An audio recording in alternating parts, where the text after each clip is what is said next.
What's going on, YouTube Nation? Your boy Alex Elaine here. I thought I'd do a quick video just to update you all on the latest that's been going on. I know it would be easy for me to come out here and say excuses as to why there's been a big delay.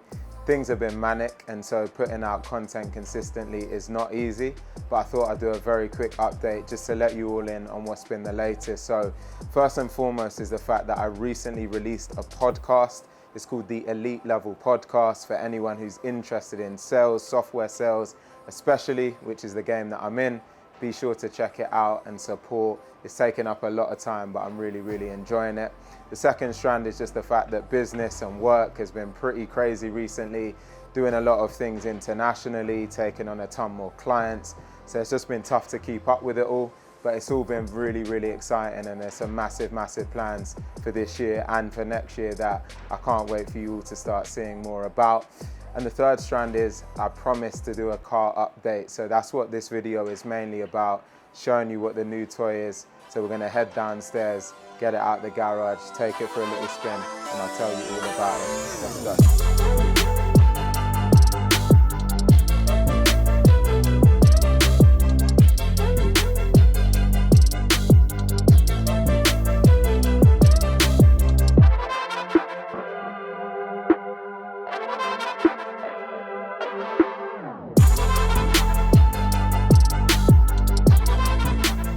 So here she is, the E53 Coupe 2019.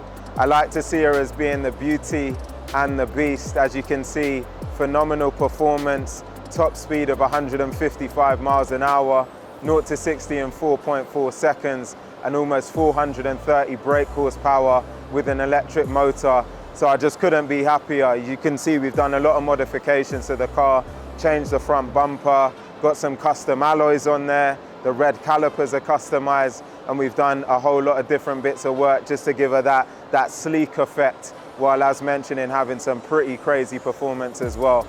So it's been an awesome car. As you know, I had the R8 before. The big difference is that, of course, the R8's a bit more of an all-out beast, you could say, but I needed some practicality for this particular stage of life. So having the back seats has been really helpful. But as I say, I needed something that was giving me best of both worlds for now. But as you know, I'm a big car guy. I tend to get a new car every single year. I'd be surprised if this year is any different. So stay tuned for what might be next. Let me know if you got any ideas for me. I hope you like the car, and I'll see you on the next one.